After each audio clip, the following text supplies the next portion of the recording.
Welcome to a football show, not Victory Monday here at the pharmacy. He is Zach Lyons. I am Braden Gall. Welcome in. Get your questions ready. Get your questions ready in the comment section. Let's see if we can get Zach to drink both of these delicious and wonderful, tasty beers. I have a Funkstata. And mine is 7% alcohol, and yours is a what? This is a St. Bernard Xmas Ale that is a 10% alcohol. We're going 17% in 1 hour. You might be doing that today on the show. You can get to him, of course, at F-Words Pod. You can get to me at Braden Gall. And if you want to come by and heckle live, we, of course, are here. We are here at the pharmacy live every single Monday to break down the Titans. Generally, hopefully wins, but not today. Arguably the worst performance of the entire Mike Vrabel era in 5 years of being the head coach for the Tennessee Titans. But look, I feel like people are going to tune in there and think I'm going to drink wine.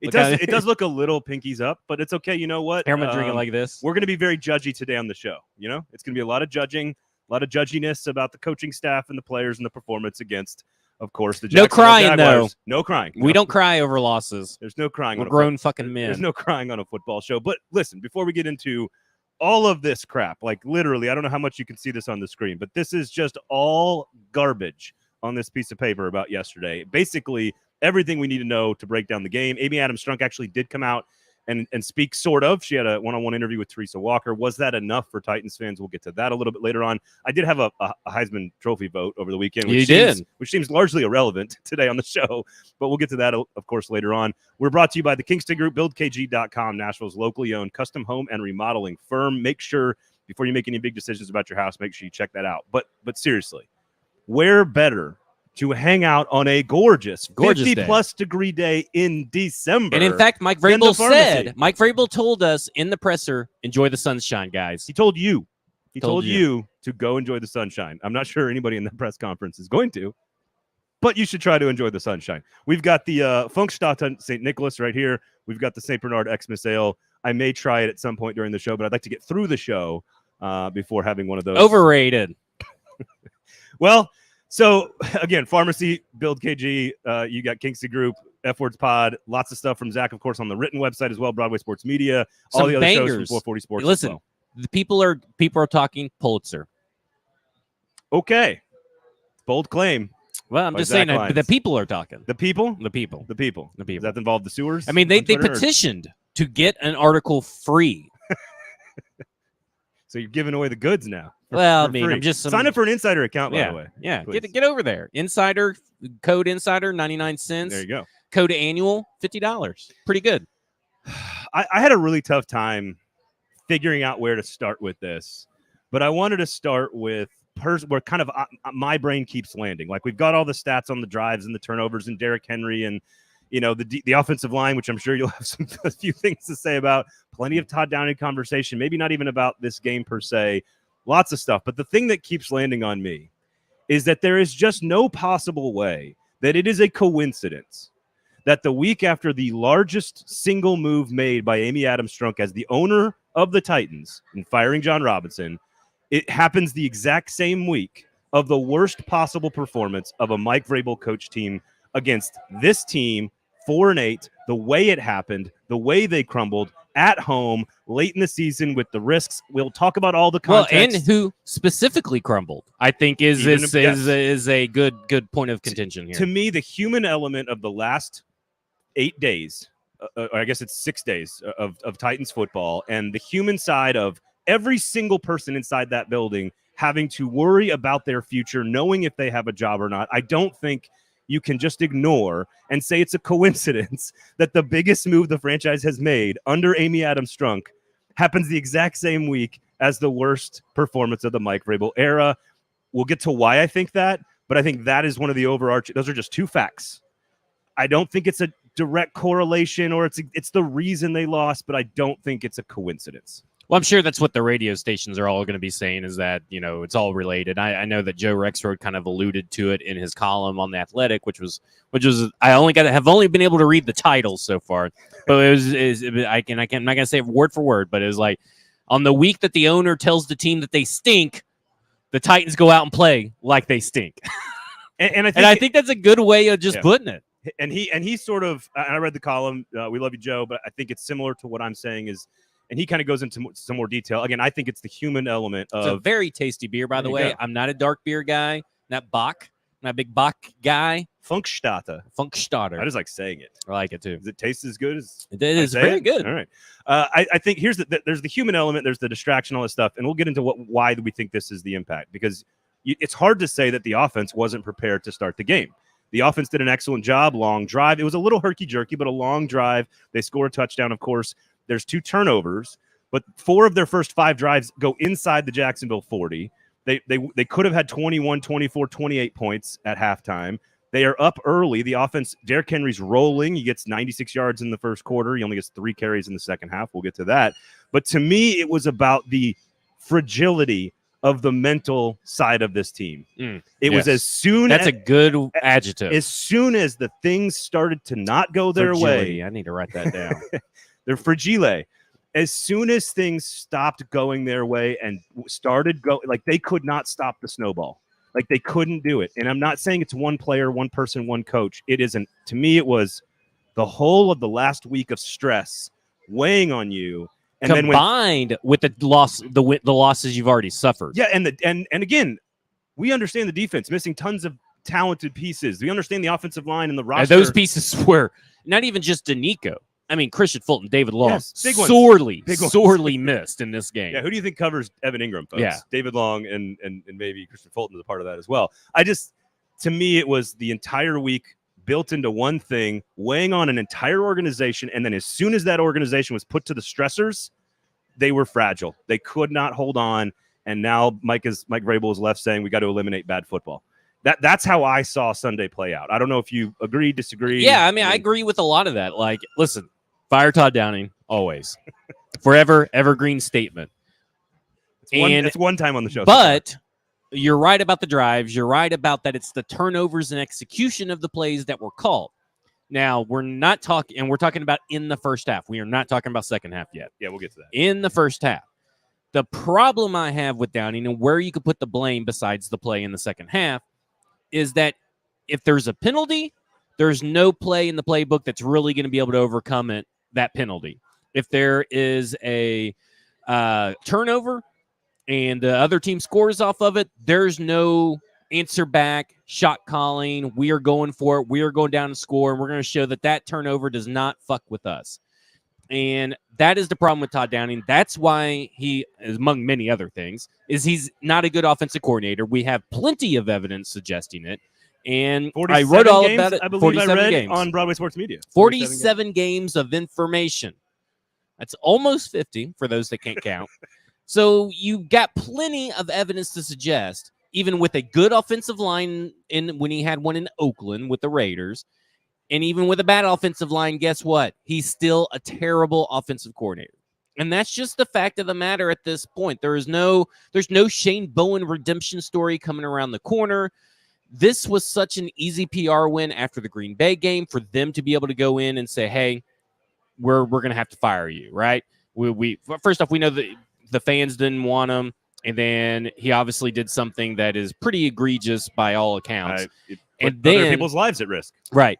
And now you have, since that, 3 terribly called games, and then maybe this last one is the less egregious of the 3. I agree with that. But in the second half, the fact that he can't overcome any issue that may pop up, and it's a him issue, that's a problem. It is time to go ahead and listen. I've been on Tim Kelly. Let's get Tim Kelly in there. But let's not say, well, we got to see what Tim Kelly can do. You sound like an idiot. You do know Tim Kelly has been an offensive coordinator. You do know that Mike Vrabel has worked with him. You do know Mike Vrabel's first choice for offensive coordinator when Arthur Smith left was Tim Kelly. They know what he can do. They don't have to see it. But if you want to see if the offense gets better, then that is the way to word it. Now, let's see what we got in Tom. Let's see what we got in Tim Kelly. I mean, live reps is always good. Yeah. There's no negative to Tim Kelly having live reps. That's what you say for a rookie quarterback that's been sitting on the bench, a la Malik Willis. Hey, well, the Titans are probably not going to make the playoffs. They're not going to make it out of the first round. Let's put in Malik Willis to see what you got. All right, so take the DUI off of it. To your point, is a PR victory for this organization, should they have wanted to make the move. Instead, they go the other direction and fire the GM, which, again, understandable. I've come around to some degree on that. It's still risky, but I've come around on why it took place. Go listen to Thursday's show, the Jon Robinson episode, brought to you by Kingston Group in the Pharmacy in East Nashville. But it just the Titans offense Yards in the NFL 29th, scoring in the NFL 26th, second half points per game dead last at 5.4 points per game. They had an offensive explosion of 8 points yesterday in the second half after, of course, the game was out of hand. First downs in the NFL, 30th, 208. Third down conversion rate, 25th. 3 and outs, the most in the NFL. 3 and outs. We'll get to the 10 of those have happened in the third quarter, on the opening first drive of the third quarter. Offensive penalties. How disciplined is your offense? 28th in the NFL. How many scoring percentage? How many drives does your offense create points for you? 31st in the NFL, 29%. Average yards per drive, 30th in the NFL.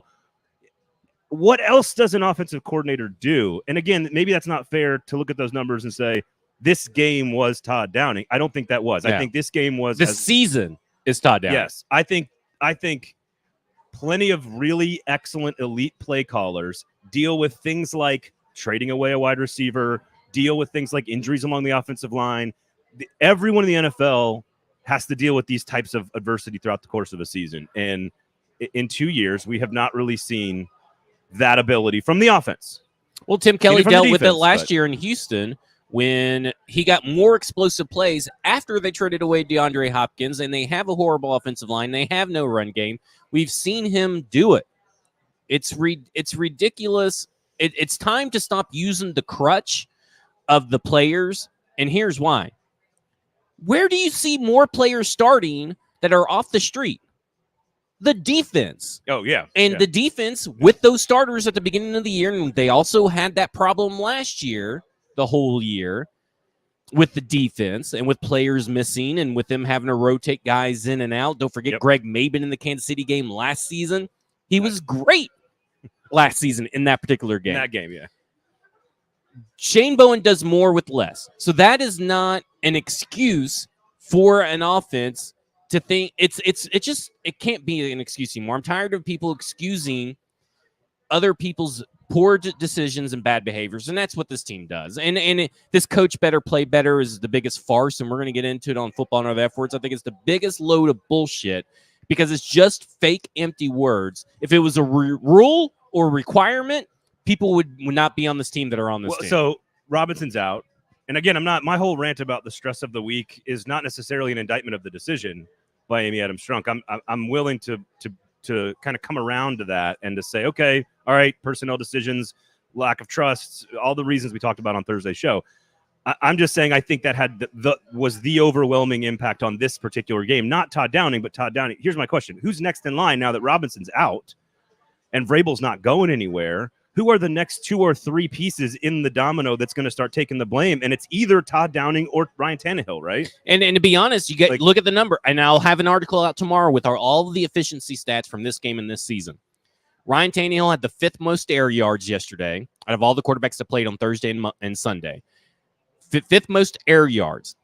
He was top 10, and I believe he's actually top 8 in success rate on dropbacks, and he was top 15. I believe he's 14th or 12th on EPA and completion percentage over expected. Upper half. So he was arguably a top 10 quarterback yesterday, despite everything that happened yesterday.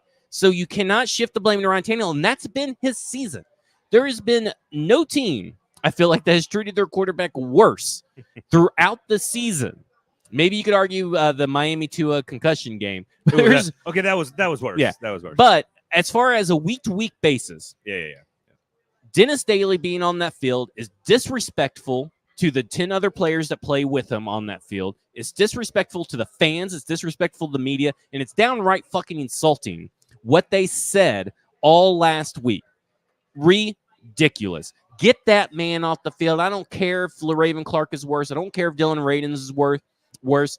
If performance dictates if you see the field or not, then he should not be on the field, and you should be firing or cutting everybody on the practice squad and just fill it up with the left tackles and just let them all fucking battle it out. I think it was on your Twitter feed. Something like 40-ish, 36, 40-ish pressures allowed. He allows one pressure every 9 snaps. Every 9 snaps? Every 9 pass blocking snaps. Pass blocking stats. So essentially, if it's just him and nobody else on the offensive line, and you drop back 38 times, which we want to see the Titans throw the ball more, but not because of what they had to do on Sunday in particular. If you're going to throw the ball 40 times, Dennis Daly is going to allow at least 4 pressures. Yeah. Or 38 times, 4 pressures. Yes. So, I think to your point, I think scaling back to the coach better, play better, what are the solutions? What can we do moving forward? I say this all the time. Maybe I shouldn't say this to my wife all the time, but when something's going wrong or something's not working or whatever, I'm like, have you tried some shit? Yeah. Like, you got a headache. Did you take some medicine? Did you drink some water? Did you try some shit? Okay, you need to because naturally try some shit. we are fixers. We're solution makers. Men are always looking for solutions. That's why men built the wheel, built the fire. Just try something. We discovered fire. Everybody's cold. You got fire. Okay, what you got? I don't think we need to go that deep since we commit all the violent crimes and start all the wars. But that's the downside of fixing and creating fire, right? Like no, but just try something.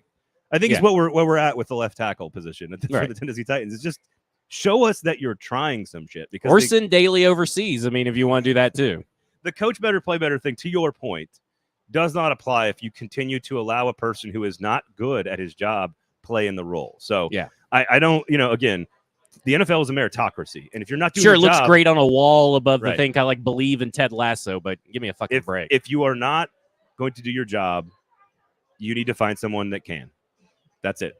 So I listen, the middle 8 was a big part of yesterday as well. It's a big college football phrase. If you know what that is, it's the last 4 and of the first half, the first 4 minutes of the second half.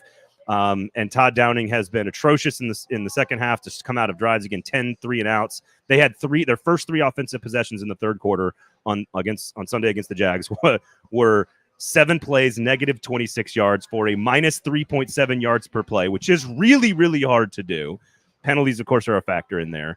But they also, with the turnovers, this goes back to them crumbling mentally and maybe being fragile this week because of the stress and the weight of the whole week. But they give up 10 points in the last 4 minutes with a fumble, another turnover, then a long drive to start the second half for the Jags to basically go 17 unanswered in the middle 8, which is a critical time of the game, 29 unanswered. I don't know what we're supposed to say about what else we're supposed to say about and the the offense, defense the offensive can't line, do anything, right? I mean, like, this defense cannot generate turnovers to save its life. And while you got the Jaguars who are flying all over the field, the Jaguars defenders were flying all over the field. And sometimes it worked, sometimes it didn't, right? But these defenders for the Tennessee Titans, for the second game in a row, and I would say really 2.5 games in a row, have put up a lifeless performance. Listless, flaccid, whatever you want to use to call their performance. They are soft. This is not a mentally tough team right now. This is a mentally, and I will say this. They were told that they suck. It's a mentally and physically and emotionally exhausted team. I agree with that. Okay, and they are not tough. Could you argue that's a 2-year thing that's compounded? I think so. Like I can argue with that. Oh, by the way, the year before that, a pandemic. Yeah, I think that they are just. I'm not saying that the players aren't tough players when I say this. What I'm saying is I think that they are just drained. I don't think there's not enough fight left since that Kansas City game. It seems like the fight has left their bodies, like in an otherworldly sense. It's funny you say that. The Derrick Henry's face was on screen a lot in the second half. Obviously, the mistakes. Oh, he looked. The mistakes are a part dead of it. inside. But I think the common response to that was, look how hard he's beating himself up.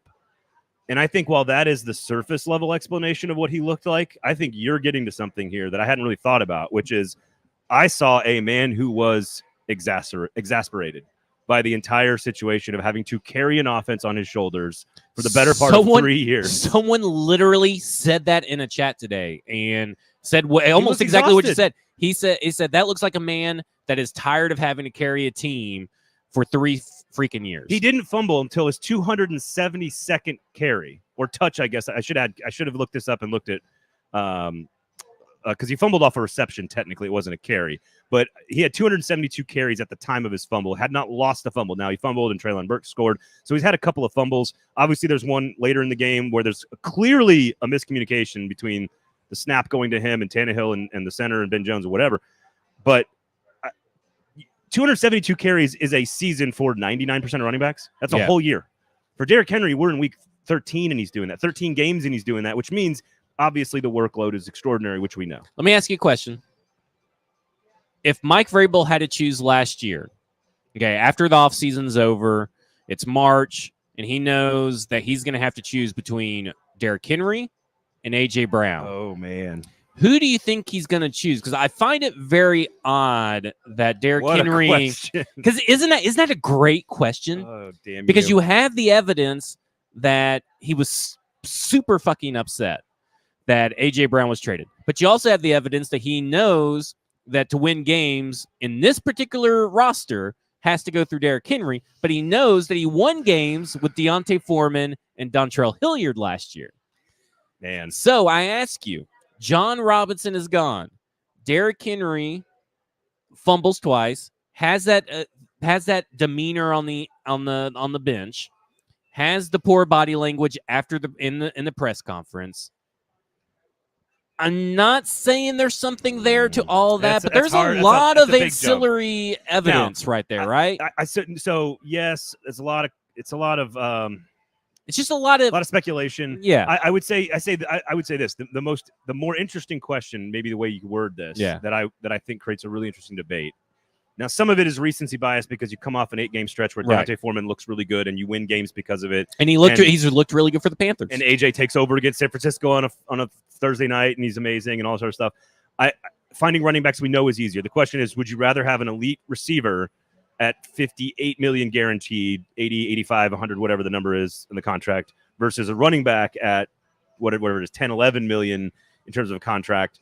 What is more valuable in 2022 to your football team moving forward? And I still think you could argue Derrick Henry today, but as soon as this regime is overhauled, which is sure to happen because Jon Robinson is now out, Taylor Lewan is now on record, and we'll talk about what Amy Adams-Strunk said.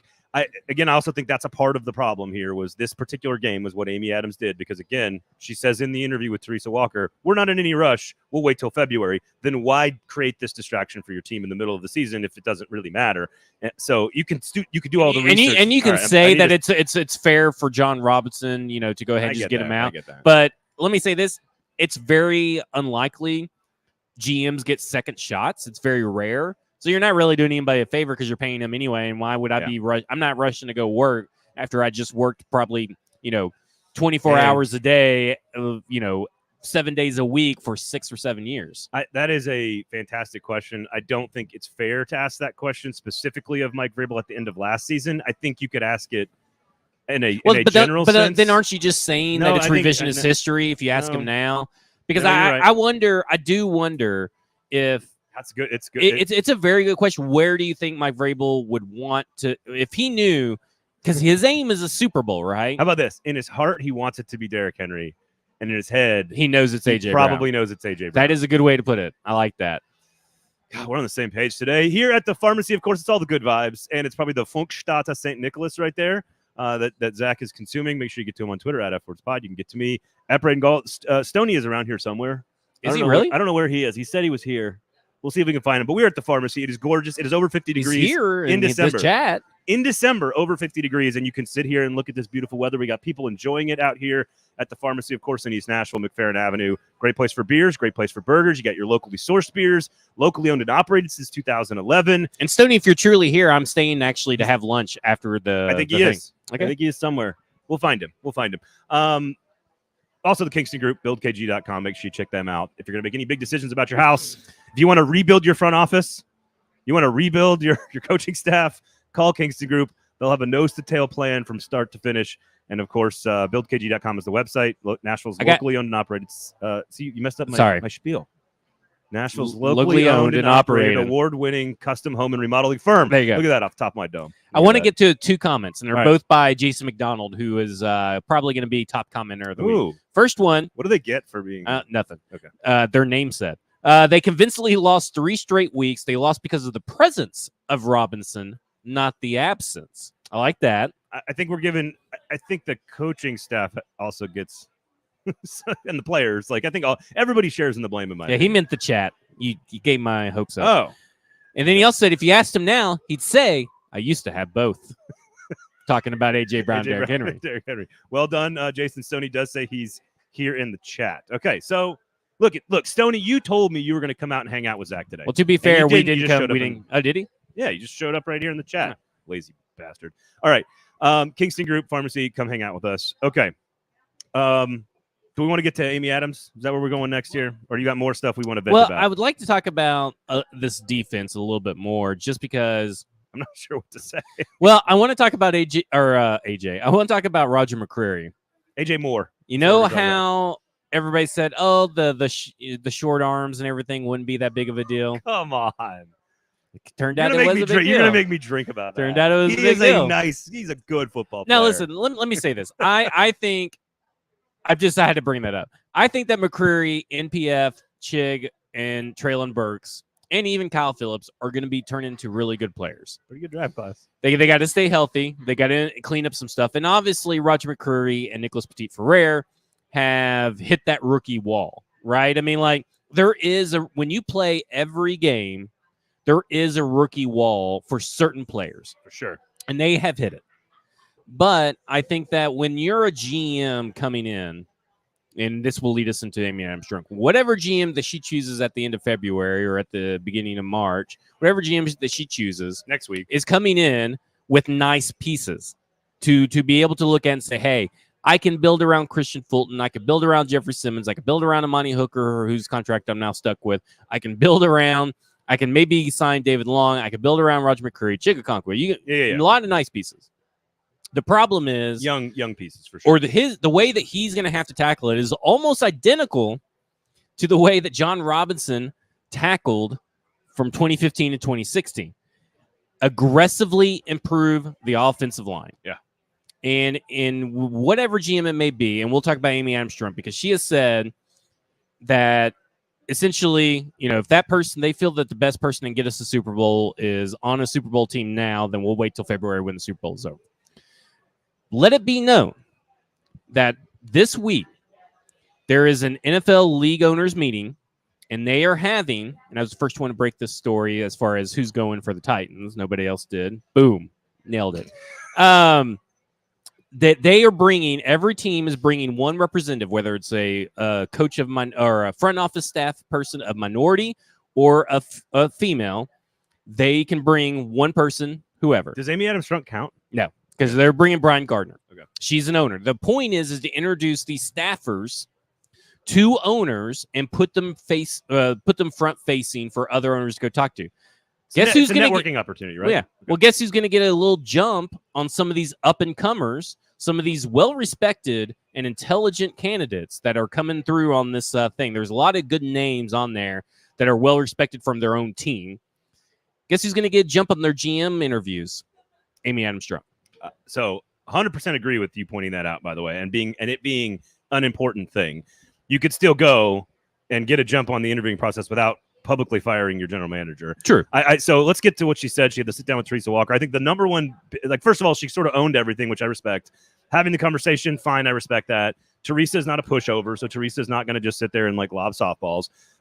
So it's not exactly, but it's the AP. Yeah, and there wasn't enough. I think pushing. No, maybe there was, and we didn't get that information for whatever reason. But I feel like there could have been a little bit more. But it's not. I don't think there was a lack of push that required an article to talk about the 10 questions that I would ask. This is not a conversation with Mike. This is not a conversation with Mike Keith. Not that Mike Keith wouldn't do a phenomenal interview if given the freedom. He is a Titans employee. But I do think the AP, and I've talked to Teresa about this. She's very cognizant of her role as the AP. I've known her for 15 years. She would not pull a question of Amy Adams-Strunk, but it's the AP, and the AP is not meant to create salacious content. It's not meant to continue to drive home and try to hammer home a question and stay on a question until you get the answer you need to get. That's for different kind of situations. And so again, I think all good. I'm glad that she actually said something and gave the interview. I think that's important. I think the biggest problem I had is that, to your point, and we've already mentioned it, I can wait until after the Super Bowl to make the hire. And I know her explanation for the timing was it's not fair to Jon, as you've already alluded to.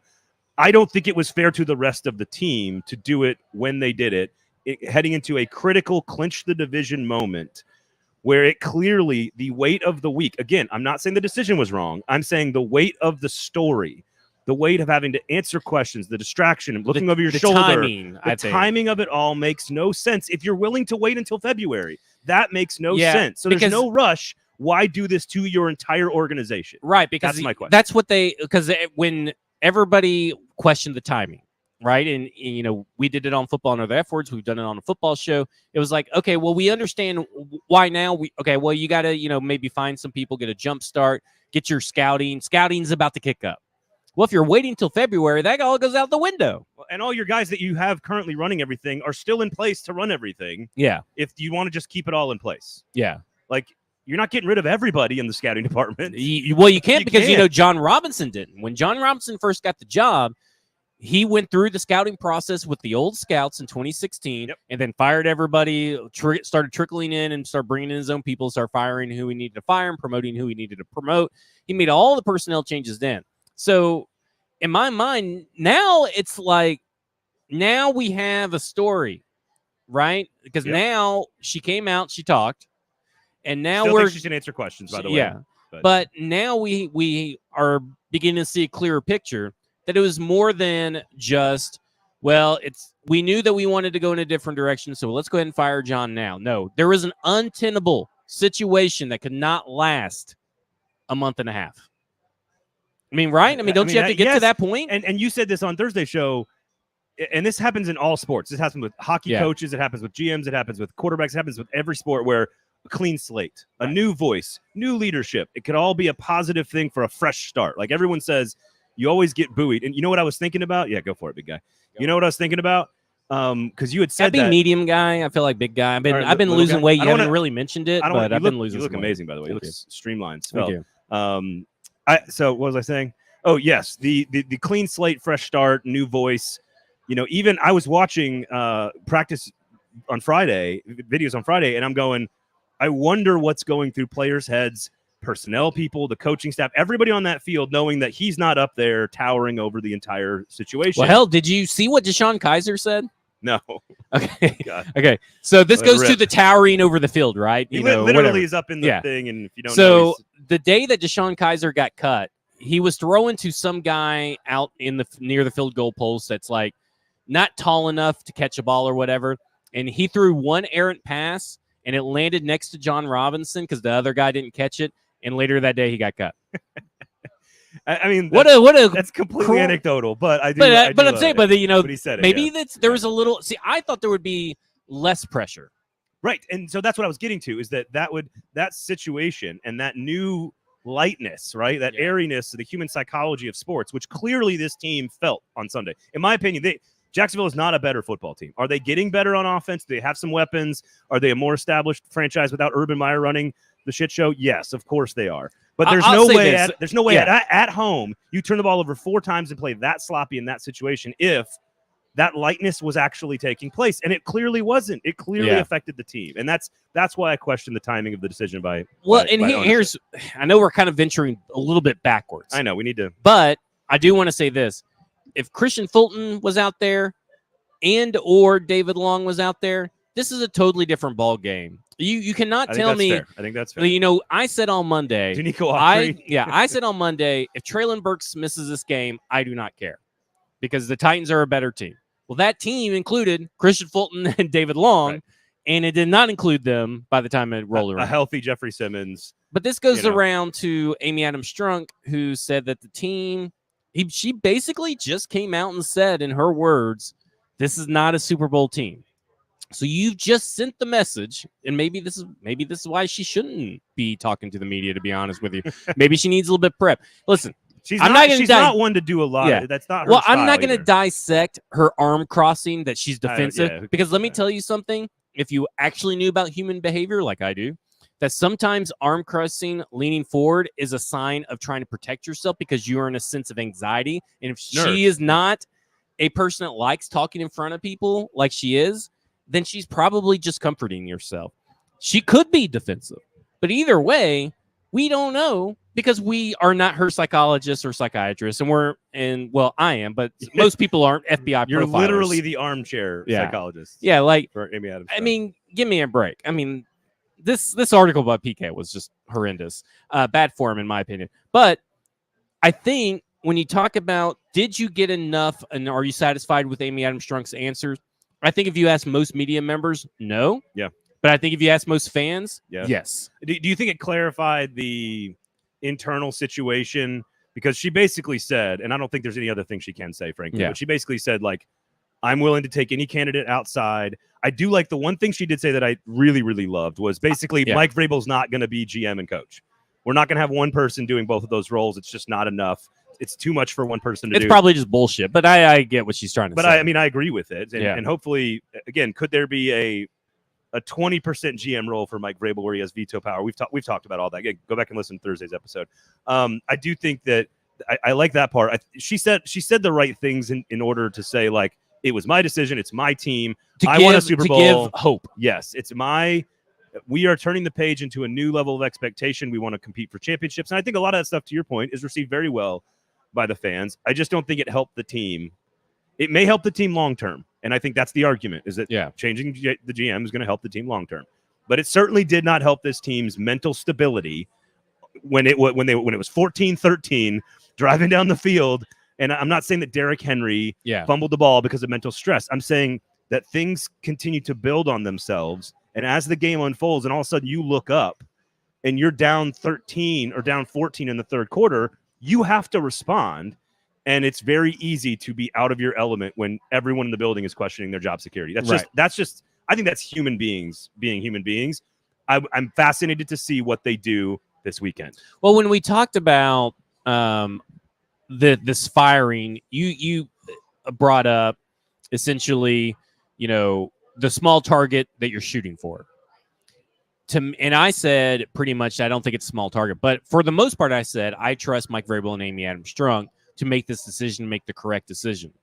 Everything that she said on Friday in this interview strengthened that argument for me. I agree. Strengthened that side. I agree with that. Because I feel that she is approaching this from the right way, not a place from emotional knee-jerk reaction. I know that she alluded to that her dad used to do that, which her dad really, I felt like, didn't really do that because he kept people too long. Yeah, that may be. But I mean, that's what she said. So those were her words. I don't think this was an emotional knee-jerk reaction. That thought had crept into my mind a little bit, but I've always kind of thought that Amy Adams-Strunk is a lot brighter of a football mind than what people like to give her credit for. Yeah, this, as she said, this was not about the Philadelphia game, the A.J. Brown trade, and I think we said that on the show. And I think she could say that, but I think that the timing of it was because of the A.J. Brown. But I do think that she had this in the chamber. Like, there's a bullet in the chamber next to your bed, and you're just waiting for the intruder to come in your house. This is as we said on Thursday's episode, this was a cumulative effect over 2 years of decision making that she no longer had faith in their general manager to make the decisions. And this was the straw that breaks the back. And I actually believe that part of her commentary. I do too. I think that she's about as straightforward as you can get in an owner. And she told everybody that they're going to do a search. And I think that was the biggest thing that I think people were worried about, is like, okay, well, if you hire from within, if you hire Stretch or you hire from within, then it's just going to be the same old, or you're getting Mike Vrabel's man or what, blah, blah, blah, blah, It's a sign of the power struggle being more Vrabel tilted than maybe now you're seeing that there's going to be a search outside. Right. Will that be Rick Smith? Will that be some of the candidates that come through here? I wouldn't be surprised if you saw a female candidate come through and interview and all that stuff. I think this is going to be a wider search than just who is Mike Vrabel comfortable with and who does Mike Vrabel know. I hope it is, because there's no reason not to cast a wide net. The only reason you wouldn't is if Mike Vrabel has complete and utter control over the entire organization. And I don't think I don't know. I think as the most important person in the building, Mike Vrabel should have a lot of input. Should he have control over the organization? Probably not. So I think it's a really delicate balance there for them to work together to figure it out. I think you do want to hire someone. You are limiting your pool if that person feels like they're not going to have autonomy to make decisions. Right. If that person feels like they have complete control over things and works with Mike Vrabel, then you're probably likelier to have a larger pool of candidates, and then you could probably get a better potential finalist group or whatever. So I think it's going to be fascinating to watch. And if it takes till February to get the right guy, or woman, I'm all about get the right person here, because this is the most important thing that Amy Adams-Strunk has done. It is more important than firing Mike Mularkey. Mike Mularkey was a stand-in for a couple of years until they got their guy. This is the most important thing she has done as the owner of the Tennessee Titans, so she has to get it right. Yeah, I think, like I said, we got enough from a fan standpoint. Like, Yeah. Me, I kind of straddle both worlds, right? Like I'm media. You're a voice of the fan. Yeah. I look at it and I go, okay, as a fan, yeah, I'm satisfied. I mean, like, because really my first instinct was when people start complaining, well, we haven't heard from Amy Adams-Strunk. I'm like, do we really need to? And really that was the voice of the fan was, no, you would ask the majority of fans, they don't even care. But the more I thought about it and when we came around on Thursday to record the show, I'm like, yeah, we definitely should have already freaking heard from her. And now we have. And so I feel like, yeah, good on her. She did it. Did she get all the questions? Yeah, it's not going all the way. Like what's funny is, and I think she dipped her toes in the water, or maybe she's splashing with her feet, kicking around. I will say this: if you're one of those folks that has to jump on Twitter and tweet at like ownership or coaches or tag players or tweet at recruits, God, please do not tag me in those. I'm so sick tweet of at that. recruits, for Christ's sake, you people. It's almost an insta block, by the way. If you call into radio shows, I know you're the vocal minority, the 20% of the fans that are just the loudest and most obsessed and passionate, and I love that about the fans that are like that. But there's a reason that I was extremely grateful to do a show 48 hours after the news, because you sort of evolved your opinion on the reasoning all behind it, needing to hear from Amy Adams-Strunk. And if you only react in the moment, right after a game, for example, you came towards me on that side of things. I came towards you and changed my opinion to some degree on why it happened and why it's a smart move potentially. It's okay to take time with topics. It's okay to take time with the offensive coordinator decision. It's okay to take time as a fan to think about things before you just go crazy and start screaming about them. I know it feels good. It's cathartic. Fire Todd Downing, get Dennis Daly out of there, blah, blah, blah, blah. Sunday was a disaster, and I think they're going to be better moving forward. I think they're going to win the division. We'll talk about on Thursday, but that's a tough call after what I saw last night. On Sunday night? So Pharmacy, of course, we're here in East Nashville. Make sure you come by and check it out. Great place to grab burgers, beers. It's a gorgeous day here on Monday. We're out here on Mondays, so come on out. Again, 50-plus degrees. You got your burgers. You got your Funkstadt St. Nicholas and the Xmas Ale from St. Bernard. I believe German and Belgium, both of which are out of the World Cup. What do we think of this one? It's pretty good. I do like the Bach better. It's a little bit smoother. Right. That's probably has to do with the 10% alcohol versus 7% alcohol. That's valid. We're going to get you out of here before that all kicks in. So, again, I'm going to have a burger and get it all We're out. going to go through, of course, we got the Tennessee schedule. You got the Chargers. You got Houston, Dallas, and Jacksonville. Basically identical schedules, which is really fascinating. Yeah. Jacksonville's playing Dallas, the Jets, Houston and Tennessee. The Chargers and Jets on the road are both basically the same opponent quality and caliber. Daniel did ask on Twitter or on the comment section, I don't think the Titans have ever won a game in which Derrick Henry lost a fumble. I got a stat for you. They are 4-3 in games in which Derrick Henry loses fumbles. So they're actually above 500, which is a little weird. I wouldn't have expected that. Neither would I. The most important thing, though, is that in his entire career in the regular season, only 7 games in which he has lost a fumble. And he lost technically 2. Technically. Yeah, technically. Now, I don't think he gets because he never had possession of the ball. He went down to try to pick up the ball. I think he does get possession. It's like a quarterback fumbling the snap, right? Well, so when the handoff happens, when you fumble on a handoff, it goes to the quarterback. So I don't know. What if you fumble the snap? Maybe it's Ben Jones's fault. I don't know. You know whose fault it is? Todd Downing's fault. Blame Todd Downing. All right. So there you go with Amy Adams-Strunk, of course, in the reaction to the game. You want to talk Heisman real fast here before we send people on their merry way today? Real quickly, this will be a lighter topic here. We'll lighten the mood, even though we're both sort of frustrated with. I want to hear your ballot. All right. Number 1 on my ballot was Caleb Williams, okay. USC quarterback. Number 2 on my ballot was Hendon Hooker, quarterback at Tennessee. And number 3 on my ballot was Bryce Young, quarterback at Alabama. Would you like my reasoning? Well, I would like to know. Well, I would like to know this because I saw Easton Freeze, who does the Hot Read podcast and the Mike Herndon show at BroadwaySportsMedia.com, director of content, publishing, whatever title he wants to use. He said that he has seen at least 30 voters have at least alluded that Hendon Hooker was on their ballot in some form or fashion. It's 17 first-place votes, I believe. Okay. How does he not get invited? So how many voters are there, I guess? I should ask. 870 media. Oh, shit. Well, no wonder. 870 media, and then every past winner. Oh, okay. I thought it was maybe 70. No. And then there's one fan vote for whatever that's worth. Well, I mean, like if you're just counting 30 and you can't wonder how Hendon Hooker got there, well, then you need to know the whole number. Right. That's what that's why it's like, because I'm thinking, okay, well, if he I can tell you 30 real sounds fast. like a big deal, and I'm thinking, Well, he does it. So what happens is if you don't know, the way the Heisman Trust works is they have the cutoff in the there's no set number of finalists. Yeah. There's a cutoff in the voting gaps. Gotcha. So they only send people that are within a certain margin of error that could actually win. So while Hendon Hooker finished 5th, he was not close enough to Stetson Bennett and the other 3 above him to be invited, if that makes sense. Gotcha. If you give Well, me I didn't know there was like over 900 freaking votes. If you give me a second, Yeah. I could probably pull up exactly how many ballots he was on. Well, and I will say this, and I still to this day think that Hendon Hooker should have got more Heisman votes. And I understand that there was an injury, but that to me shouldn't really factor in, because if you're factoring in the body of work, who had a more spectacular season with wins and with stats than Hendon Hooker? I mean, I voted for Caleb Williams, so my Yeah. argument would be Caleb Williams. But didn't he? I mean, he flames out. Well, so he played injured in the Pac-12 championship game, 2 injuries, and had over like 400 yards of offense playing injured in that game. And they got blown out in the second half. They had a huge lead over Utah. I was trying to buy you time, by the way, to look at that. They had a huge. I hear you.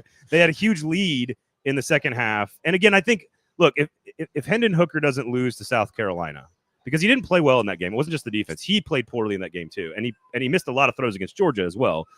It's not because you just played bad in those 2 games. I thought Hendon Hooker was clearly the front runner to win the Heisman Trophy until the South Carolina game happened, and the injury happens on top of that. So what happens is you're going to fall off some ballots, fairly or unfairly. I think that's unfair. I think he should have finished second in the voting. I think you could argue Bryce Young is the best player in college football. Full stop. Like, he was better than Hendon Hooker in even the Alabama-Tennessee game. What he's did this year, Bryce Young. I find your mind so fascinating, because I'm sitting here thinking, I'm like, well, nobody put on a better season than Hendon Hooker. Is that just because I think you're right. Jalen Hyatt and other stuff? Like, I guess guess who's the better player versus who had the most outstanding year? You could split hairs and call it different things. Yeah, like, I mean, I feel like it is right. So the reason I voted Hooker above Bryce Young was that I thought he had the more outstanding season. Okay, I thought he did more special, just insane things that created these moments and the stats and the 2 interceptions and. But if you're drafting a team, you're drafting Bryce Young 10 out of 10. It's not even close. Bryce Young's the better player. And again, I thought Bryce Young was better in that game. They had the exact same record in theory. Yeah. At 10-2. And frankly, what doesn't help Hooker is unfair. What doesn't help Hooker is a 56-0 win over your in-state rival where you don't even play. They don't even need you. So like that doesn't show well. I think a lot of the reason that he didn't make it to New York is that people voted after the South Carolina game and before Championship Saturday, which is a mistake in my opinion if you're a Heisman voter.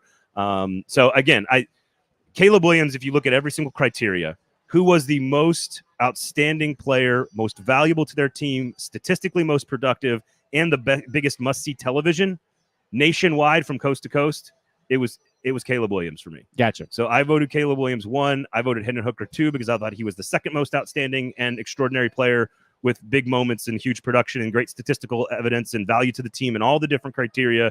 And then I had Bryce Young 3rd. I did not have Stetson Bennett anywhere near a ballot. I'd put Jalen Carter on a ballot before Stetson Bennett from Georgia.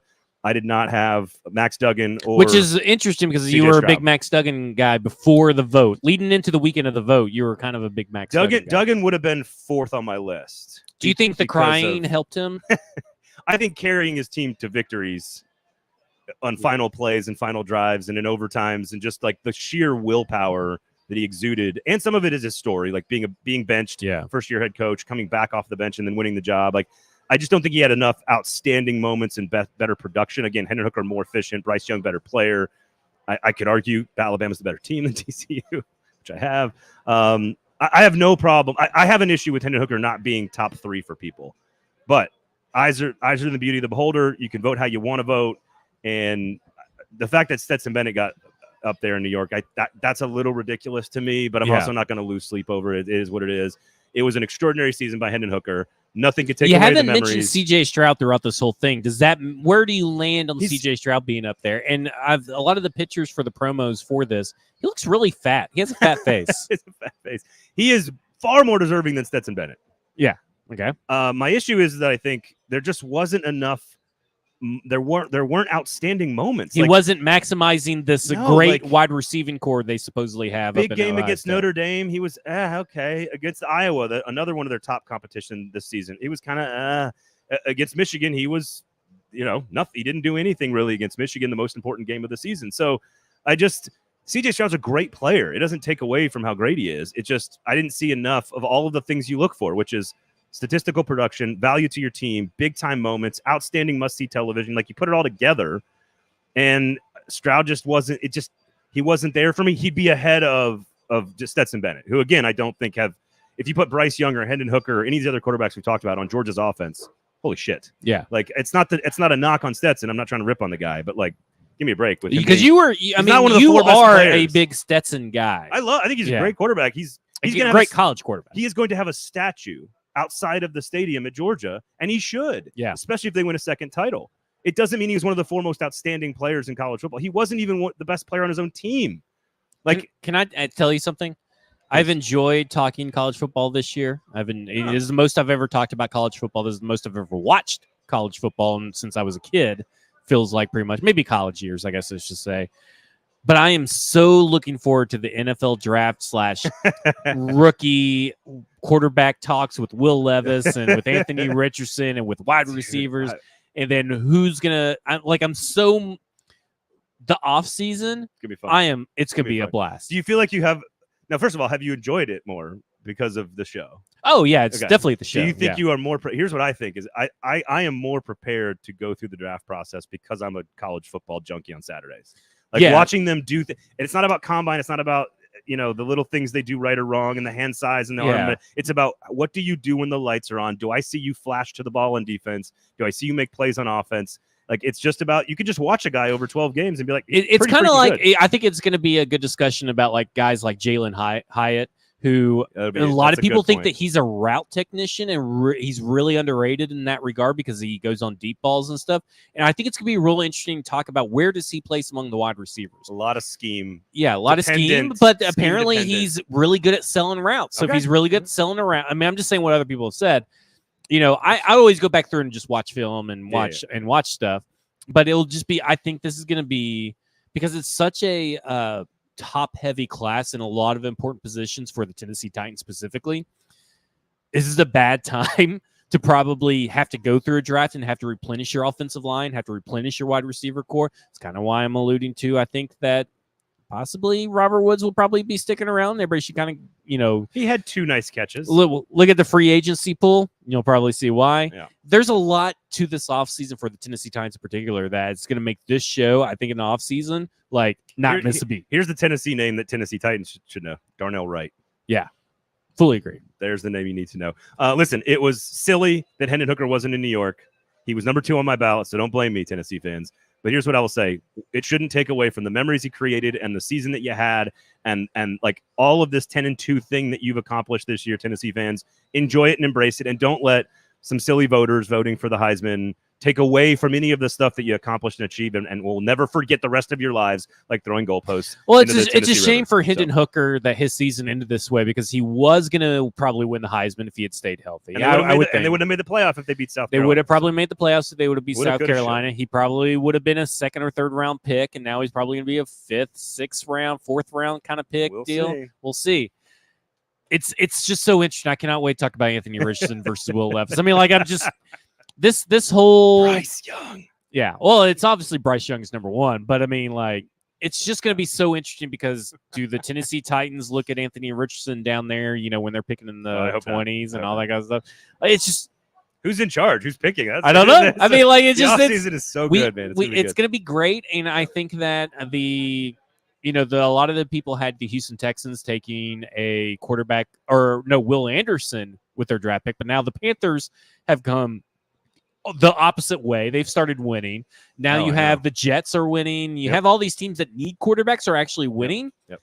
So now they're going to obviously take CJ Stroud, Bryce Young. That shot Mike White took yesterday. Oh, my God. All right. So pharmacy, special thanks. Special thanks to Kingston Group as well. BuildKG.com. Make sure before you make any big decisions about your house, you check out the Kingston Group, and come hang out at the pharmacy. Look at this. We got people on a Monday in December. Stoney tried to blame us for him not coming. It's not our fault. I mean, we're here every Monday. Nothing is our fault. Everything. Except for that one Monday. Everything is Todd Downing's fault. For Zach, you can follow him, of course, at F-Words Pod. Read all of his stuff at Broadway Sports Media, the Football and Other F-Words podcast with Mike Herndon. You got all kinds of great stuff over there. All the other shows from 440 Sports. We got Fringe Element for college football, Gold Standard for Nashville Predators, Club and Country with Roger Bennett from Men in Blazers last week, covering Nashville SC. So all the great shows. Now I'm going to bring it up a football and have F-Words. Never mind. Ooh, that is sort of a tease. For Zach, I am Braden. Thanks for hanging out with us. We'll talk to you on Thursday. This has been a football show.